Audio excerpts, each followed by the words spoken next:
When will my paintings improve?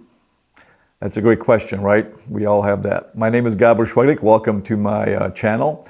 It's a topic that that I struggled with myself over the years. It's as you know, painting takes time, right? It's not instantaneous.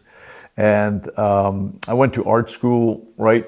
I studied life drawing, and I had a wonderful teacher. His name was Irving Shapiro, watercolor artist. So I was actually around a real artist, a professional artist. And he was teaching us his knowledge to us. But I was 19 years old, 20 years old. I just didn't have a clue, what art is or where I was going to go with this. But I knew I loved to paint. I mean, that's what I wanted to do for the rest of my life. That was it. So I was set on that trajectory in my head. But as reality hits, you get kind of thrown to the wolves out there, and you got to figure it out. Back then, this was early '90s. The internet was really not around. There was no such thing as what you're watching right now. You had to basically go to the library or wait for go to the magazine store, I guess, bookstore, and flip through some of those. Once they came in. Back then it was Art of the West, Southwest Star. Those were the magazines that I like, Artist Magazine and a couple of maybe other ones. But that was about it, just 3-4 magazines. And then there were art books, and some of them were checked out.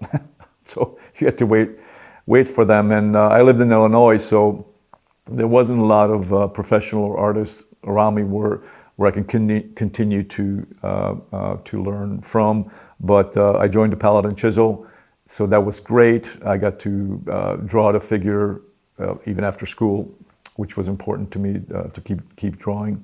But still, again, just struggled through painting, and finally it dawned on me that I gotta do this from life. I have to go, if I want to be a better landscape painter, I have to go and study nature, right from the source, not from a photograph, but right from a source.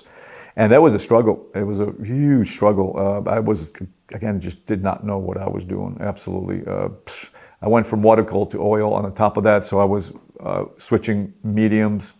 And from watercolor to oil, watercolor dries instantaneously where oil stays wet. So it's like it was a big blob of mess. I got my French easel, and I went through all sorts of struggles.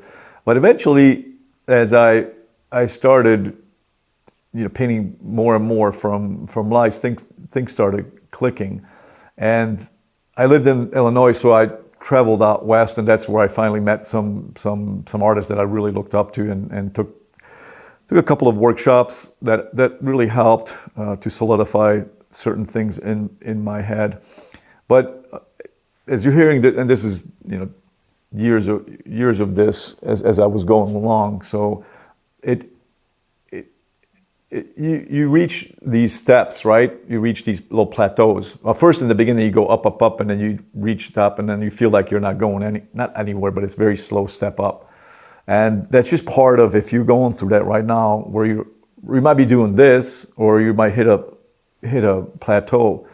It's breaking through those plateaus is where I believe that it's going to really set you apart from the other painters that might quit at it, or they're not going to spend as much time with it. So it's a matter of sticking with it. So that's partially what I did this video for too, is to stick with it.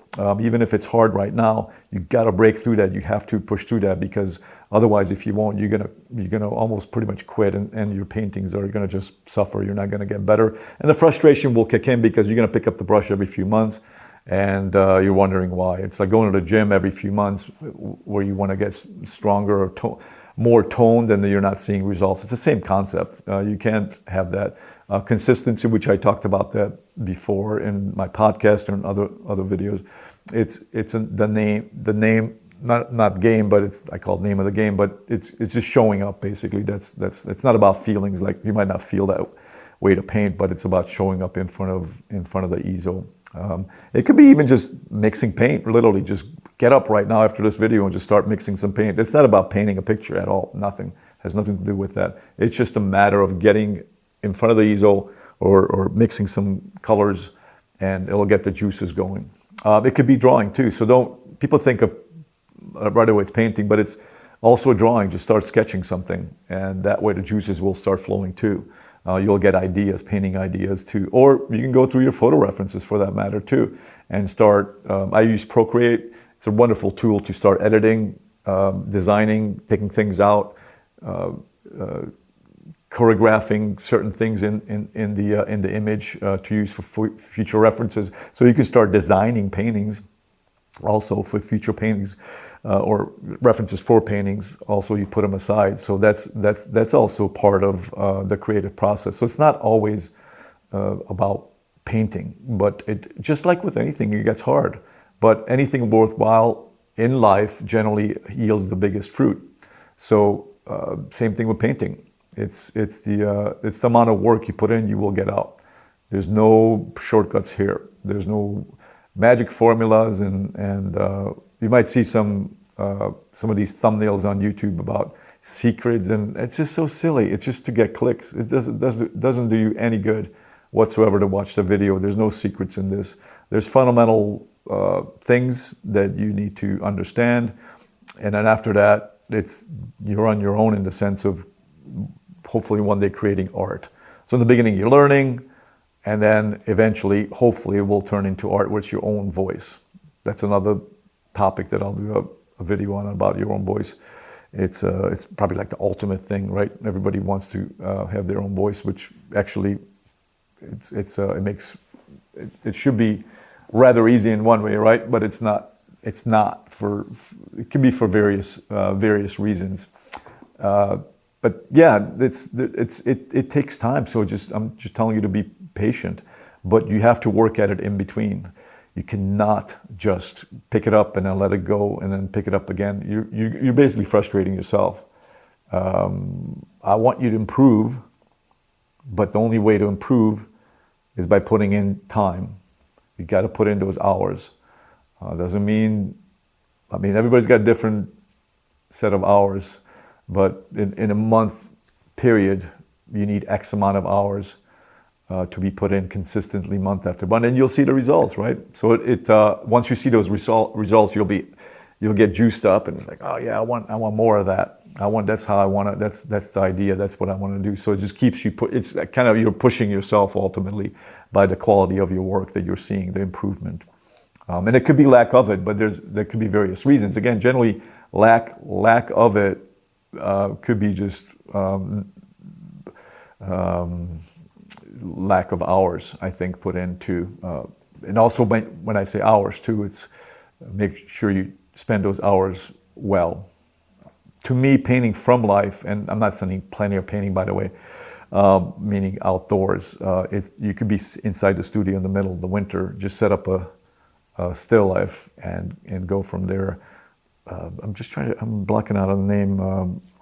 It's not Emil Gruppe. It's I think it's Emil Carlson. I don't have a script for these videos per se. I'm not looking at a monitor, so I think it's. I'm going to put up an image of his, and I'll put up his name as far as still lifes go. And just so simple, so beautiful, just beautiful. Check out Bob Lemler's work too, as far as still lifes. I'm talking about.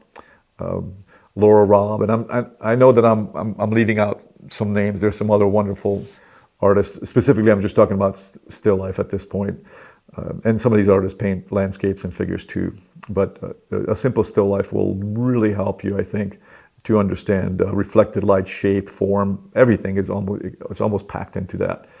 Just giving you an idea, a little tip about that. So yeah, just keep at it. There's no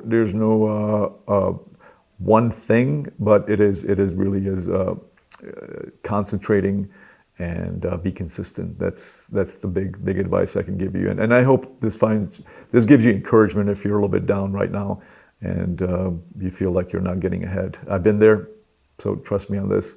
You got to push through. You have to push through, and you will see results on the other end once you push through. All right. So thank you for watching. Please subscribe. If you're interested in I have a free webinar about rocks, how to paint better rocks. It's below this video too, if you made it this far into the video. And I just really appreciate you watching the video. It means a lot to me.